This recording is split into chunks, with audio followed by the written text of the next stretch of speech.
Bildiyimiz kimi insanı həyatda yaşadan ümiddir. Əgər insan ümidsizliyə qapanmış olsa, həyatın bütün mənası onun üçün mənasız, görməli və gözəl görünənləri isə görməməzlikdən və hətta görmək istəməmək halına belə gələcək qədər insanı psixoloji təsir nəticəsinə sala bilər.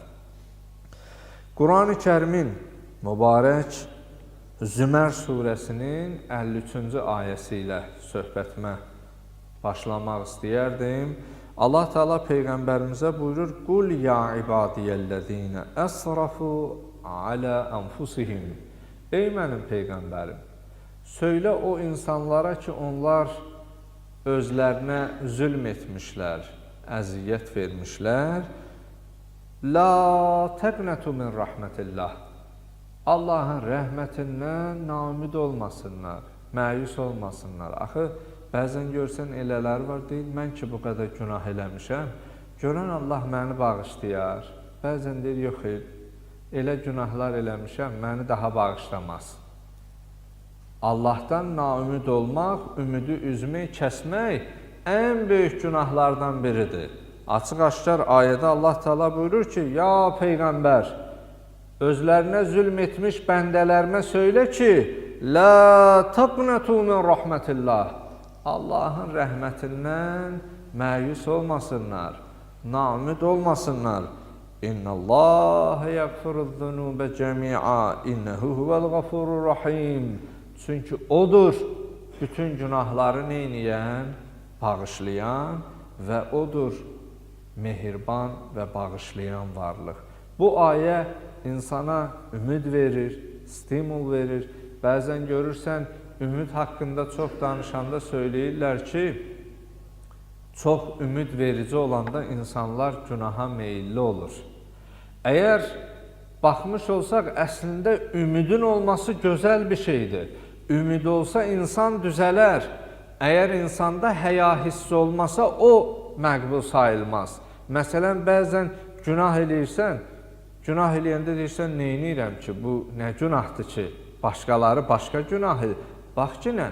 Burada amma etdiyin günaha görə sənin bu nə qədər günahın böyük olmuş olsa belə, Allahın səni bağışlamasına ümid hissi varındısa, sən tövbə də edəcəksən, dönüş də edib Rəbbinin salih qulları, bəndələri arasına da qatılacaqsan. Ayədə açıq-aşkar, ey Peyğəmbər, özünə zülm etmiş bəndələrimə söylə ki, mənim rəhmətimdən naümid olmasınlar, məyus olmasınlar. Çünki həqiqətən Allah bütün günahları bağışlayandır, doğrudan da Allah mehriban və bağışlayan bir varlıqdır deyə ayədə keçir. Bizim doğrudan da gözəl Allahımız var, lütfkar Allahımız var.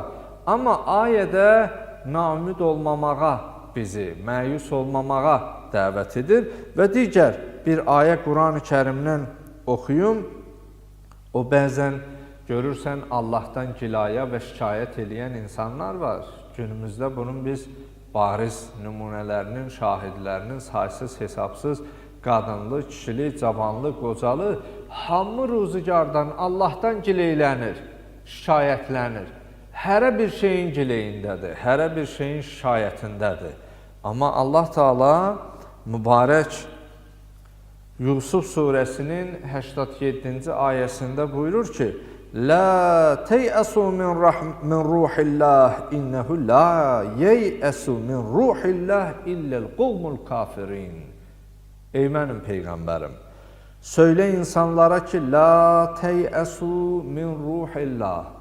Allahdan naümid olmayın, Allahdan ümidinizi kəsməyin. Çünki yalnız Allaha inanmayan kafirlər, Allahı inkar edən qövmlər Allahdan məyus olar. Allah verərsə nemət, verməzsə hikmət olaraq biz bunu bu cür qəbul etməliyik.